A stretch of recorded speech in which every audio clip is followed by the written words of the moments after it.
people can understand why we're here and what it is that we're wanting to do there in Springdale and all across Arkansas, if at all possible. So, Right. if you would just, tell us who you are and how you started OCARTA back in 2002, wasn't it? Mm-hmm. Yeah, so We it's started been meeting here in for 2000 16 years.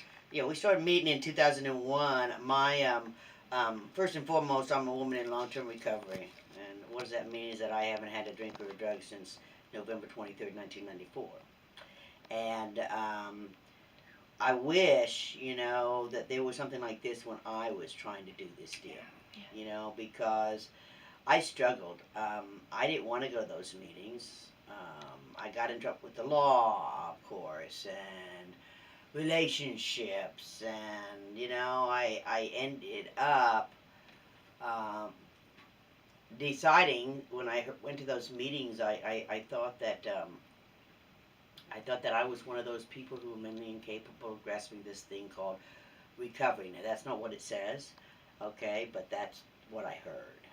And my daughter was 9 years old, and my big sister always wanted a girl. She moved to Texas, was not leaving the country anymore, and I guess in my subconscious I decided it was okay for me to go now. And I remember getting up that morning and seeing a skeleton in the mirror when I looked in the mirror. And I had 357, and I pulled the trigger twice. And I missed. And I was really angry because, oh no you don't. Oh my God, I can't die. I gotta be one of those people. Well, that's when God had kept this one person in my life, and he said, "Stop drinking." Of course, I didn't, and I'll be there, we always hurt the ones we love, the ones that we were mad at, and there's a recording of me shooting myself on my mother's telephone. She's passed now, but that first year it wasn't about these wonderful. God let me meet people that were fun, that were helping me and stuff like that, and I had some fun without drinking. I had friends for the first time, and the miracle happened in that 7-day detox. I've been to treatment, you know. And I had a sponsor push me, say, you need to go to college. And, no, I don't. I don't have a brain stem left, I'm not doing this, and the next thing I know, I'd never told anybody about my wish that my oldest daughter would have a sibling. And that first year, all it was that image of my 9-year-old being the one that found me in that pool of blood, and that's what kept me, in recovery that first year.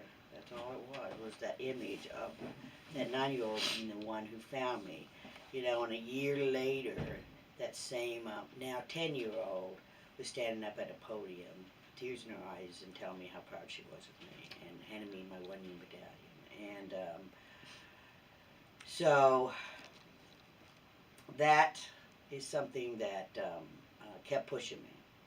And soon I found myself, being pushed, and my sponsor pushed me. And then I had a guy who said, you'd make a really good counselor. I don't have any education, I'm not a counselor. Yeah, but you got a couple years in recovery. So I went there only because I didn't want to run into that guy again at a meeting, because I didn't have any more excuses to tell him why I didn't show up for an interview at this treatment center. And I walked into the program director's office, and he said, he goes, hey, I got someone to, this is that Donna. He looks up, he goes, oh, this is the Donna you were talking about? Oh, yeah, she's hired.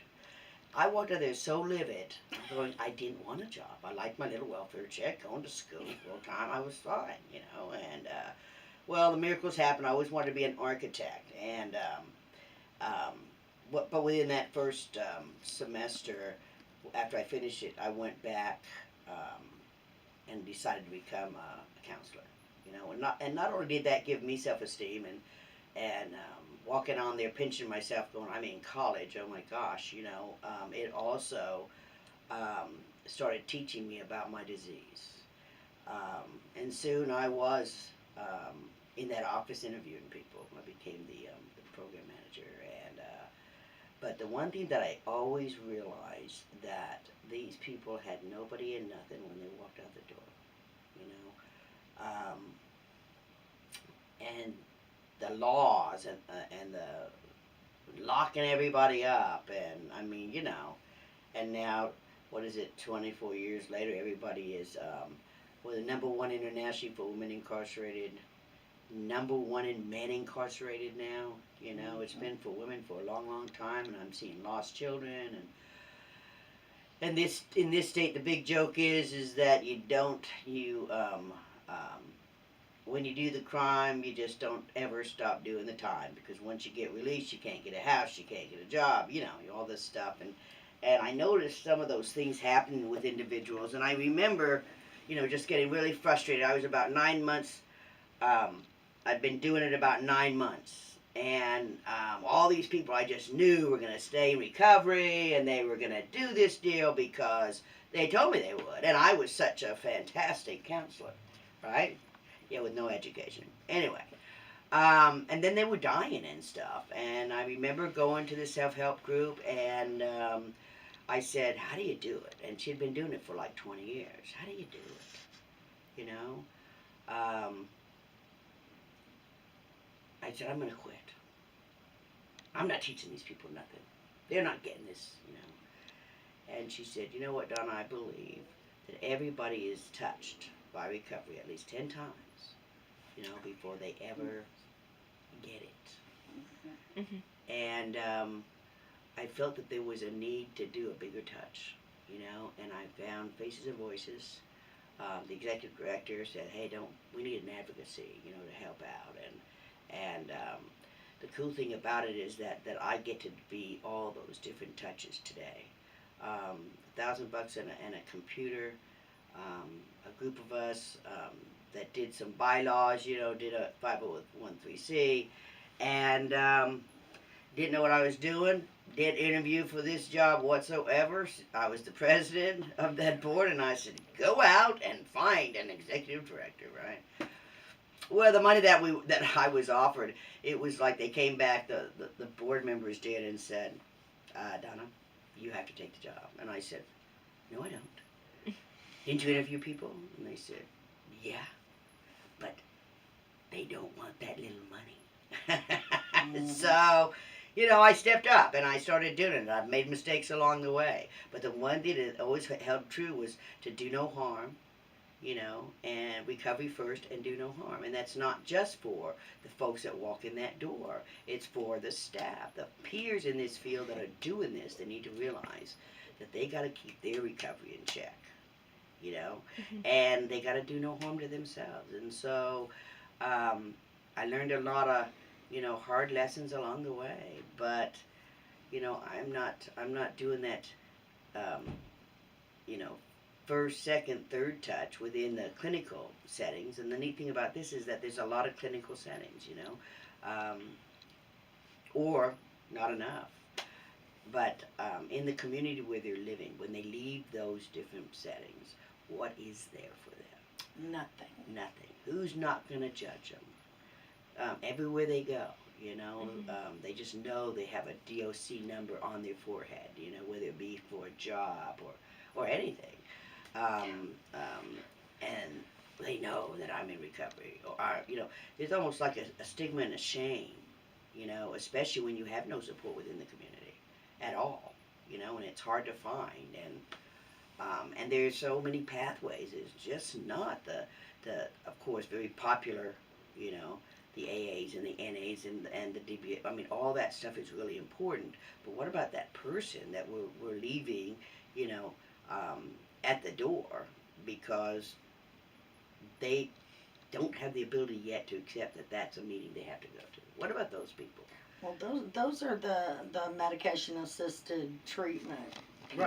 Right. Because they don't feel like they belong anywhere. That's right. And I see that too. And so, and also you've got the stigma within the groups. Well, you know, if you're on any type of medicine, right. you're not doing these 12 steps right. You know what I mean? So, and I've actually kind of heard that. Oh yeah. You know, you don't need no darn psychiatrist. You don't need to be on medications. You know, you can come to a meeting but don't speak because you obviously aren't in recovery if you're taking medication. I had a lady in my home group say that I shouldn't be able to be alternate GSR because I'm the program director of a medication assistant. I'm not even on it. Yeah, right. You know, exactly. and yeah, she was saying, Yeah. well, I shouldn't be able to have a service position. Right. But that's just how, you know. Yeah, and it's tough in this kind of business. Crazy.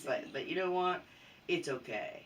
You Yeah. know, because I could be that first touch, that second touch, that third touch, you know, and they gotta have those first 3 before they can get to that 10th one. And you know, and every once in a while I get to be that 9th or that 10th touch, and that light comes on. You know, and every day that I get up, I got a purpose. I get to wake up. I get to come in here, walk in, and maybe give someone hope because I walked in the door. You know, and that they give me hope whenever they walk in the door. Yeah. You know, and that's what this is all about. So this beautiful.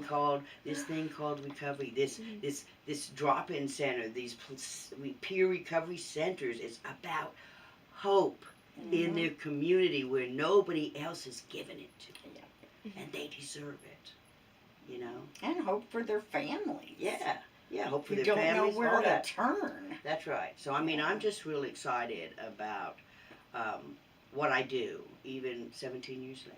Yeah. You know, because these folks keep me in check in my recovery. Yeah. As well as hopefully I'm helping them in some way, and so you can't beat that. You know. Being drugged to a college campus and not even believing I was there, okay, to, from a gun to a campus to a woman of hope, both personally as well as professionally, you know, that I never would have dreamed, you know, with the self-opinion I had of myself, and so I don't care about the stigma. I don't care about any of that. I know and believe but you gotta have big shoulders, you know. And God is my big shoulder, you know. So I don't know. I've got 2 beautiful daughters, and I've got 2 beautiful grandchildren. So I'm just really grateful. Just grateful that I'm even sitting here today, and how excited I am that Arkansas is going to have a place like this. I mean, my God, they are somebody. You know, they're not bad people, and that's what the society thinks, that we're bad people trying to get good. You know, we're not. We're sick people. We have the right to get well just like everybody else, and that was what Purity was about, why I fought nationally for that stuff too. You know, insurance and everything else. But by God, they have runs for people with cancer, you know. They have runs for people with diabetes, you know, and there's people sitting in the hallway, you know, coming to visit, you know, and it's so sad to me. I wasn't, you know, 5 years old when the teacher, you know, she asked, what do you guys want to be when you grow up? And I wasn't sitting there going, well, wait a minute, teach, give me about 20 years to destroy my life and get back with me. Yeah. You know, and people don't understand that.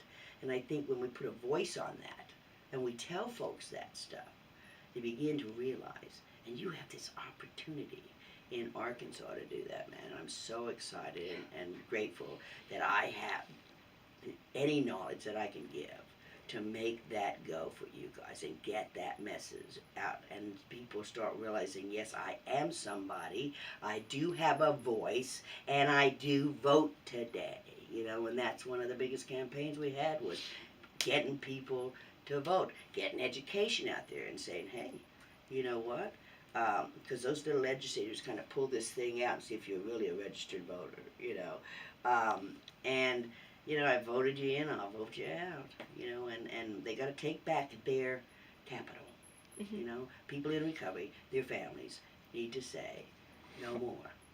Yeah. Not one more.